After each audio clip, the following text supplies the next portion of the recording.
Hey everybody, today is my DC recap where I'm going to be talking about Gotham, Supergirl, The Flash, and Arrow, all the episodes that aired this week. So let's get right to it. Let's start off with Gotham, Season 3, Episode 17, The Primal Riddle. So let's talk about the highlights that I thought about this episode. I think the two big ones for me were definitely the return of Edward Nygma. You know, he wasn't in last week's episode, but he returned in this one.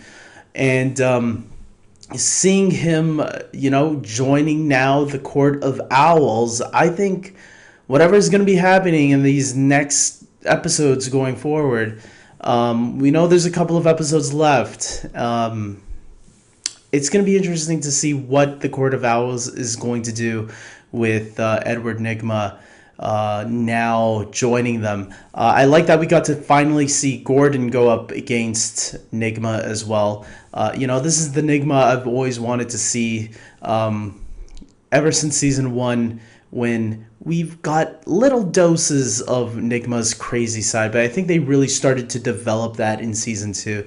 In season 3, we're finally getting him. He's even calling himself the Riddler. I like that Barbara even liked that he was calling himself the Riddler, which I think she's going to become a very popular character very soon as well. And another highlight I thought about the episode was Selina. Selina Kyle was hanging out with clone Bruce, and she was pushed out a window by this clone Bruce, and that we've been seeing all season long, really doing nothing. I don't know where his storyline is going, but whatever. And it got me thinking, this is kind of reminding me of Batman Returns, where Max Schreck, if you guys ever seen Batman Returns with Michael Keaton, Christopher Walken, Michelle Pfeiffer playing Selina Kyle, Catwoman. Max Schreck, who was played by Christopher Walken, pushes Michelle Pfeiffer's Catwoman, or Selina Kyle, out a window. And funny enough, what really solidified that reference was the fact that cats started coming and nipping at Selina while she appeared to be dead on the floor. This kind of worries me a little bit, even though it's a highlight of mine from the episode. I really like the reference to Batman Returns. Does that mean they're going to give Selina cat powers? That's something that, Tim Burton has this weird directing style for people, but I don't think it meant to give her powers. And that's what the Halle Berry version of the Halle Berry Catwoman version did to that character, even though that wasn't Selina Kyle, that was Patience Phillips, which, what? Apparently the cats did the same thing after she was pushed down a well or a sewer or something, and the cats gave her powers. And Selina's already shown that she's pretty athletic, so we're gonna have to wait till next week if they show Selina next week. I think they're going to have to, after that big fall. There was even blood on the pavement and everything. Obviously they didn't kill her, but I don't want this to be a super powered Catwoman, I want this to be, no, she's just really athletic. Maybe this is just a symbol of her being reborn, just like how I figured that's what it meant in Batman Returns. We're gonna have to wait and see on that. Now we got Supergirl. Let's get on to Supergirl. Season 2, episode 20, City of Lost Children.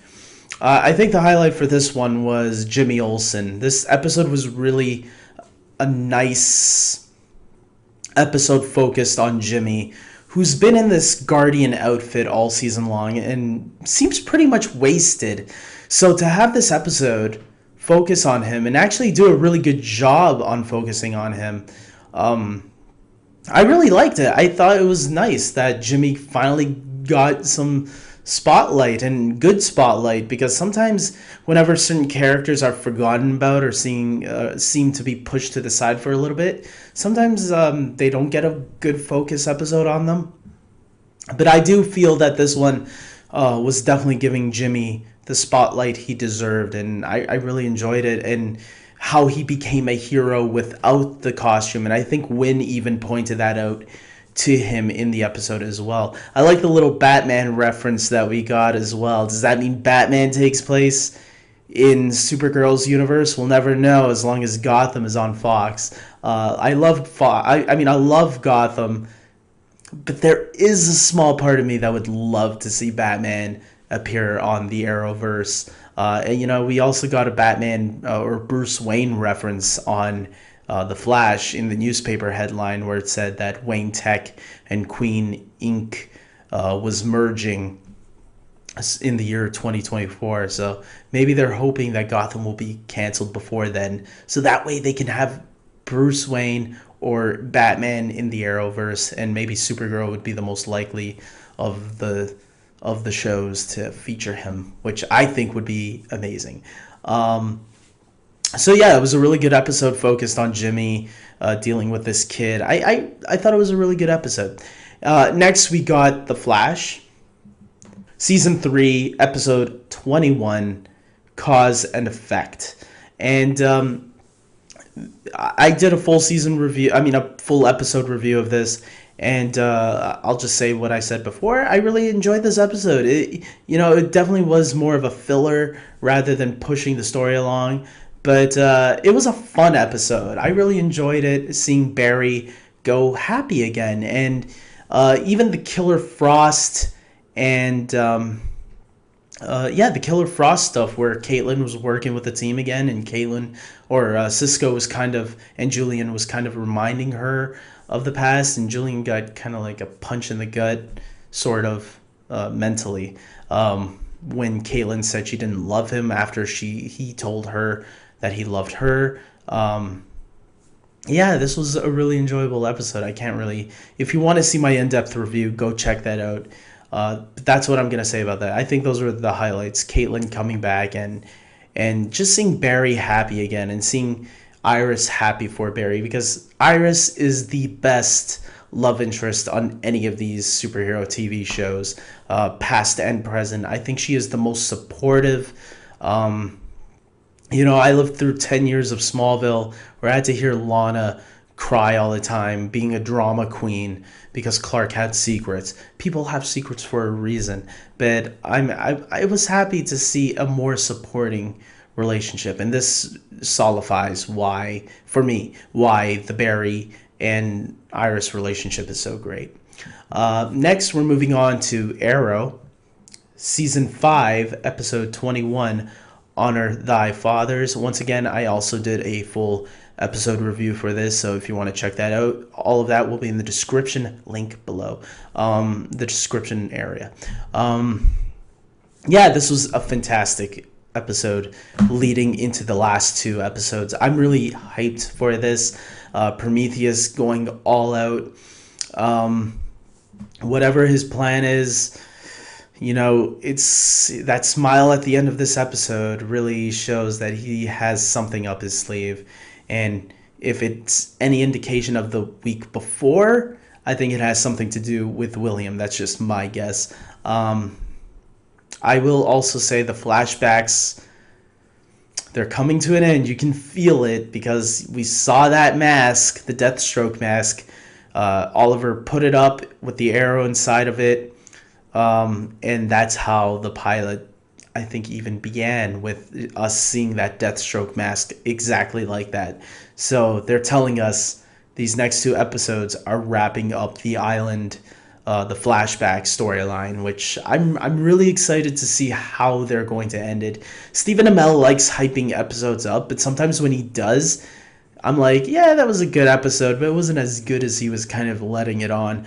But I think this one's really going to end it well, and I can't wait, especially with Dolph Lundgren back in the flashbacks. We thought he was dead. Well, we kind of thought maybe he could be alive, because Merlin did something and brought his eyes opened back up. So, but I didn't think it was going to be this season or something. Or I thought that was just like to transition into the present day scenes, which is what it did. But no, it looks like he is back, and maybe Merlin has something to do with it. We're gonna have to wait and see. It's gonna be interesting. So yeah, those were the episodes of this week, guys. So now that I went through them, some of the highlights, I am going to pick my favorite and my least favorite episode of the week. Favorite, I'm going to go with, it was a tight one. Because I really thought all the shows were really well done this week. But for a while, I thought it was going to be Flash. But then Arrow, I saw yesterday, and I'm going with Arrow. Arrow I liked how it progressed the story for Prometheus, getting us closer to the finale, where the other ones all felt like fillers. Maybe Gotham was a little bit more story driven. I think they did a little bit more stuff pushing the story forward, but I felt Arrow did it the best. Which brings me to my least favorite, which actually was Gotham. Even though I enjoyed the Edward Nygma stuff and the Gordon stuff and Selena and Bruce, or fake Bruce. We didn't get real Bruce this week. I actually thought it was the weakest of the 4 shows this week. Supergirl was actually surprisingly really enjoyable, especially since it was about Jimmy. And I think that's what surprised me about the episode, is like, because he's been really useless this season. So with Gotham, I just felt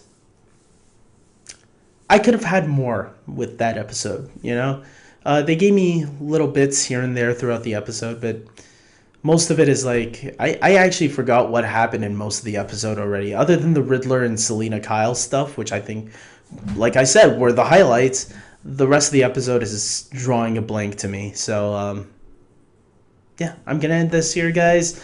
Tell me, what episodes of the week did you enjoy? Were there any specific moments that you thought I should have mentioned in the highlights? Or do you think these were the highlights of the week?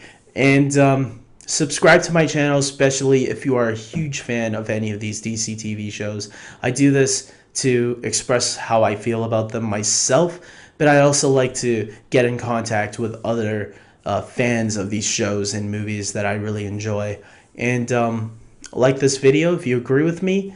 And until next time, guys, next week, take care.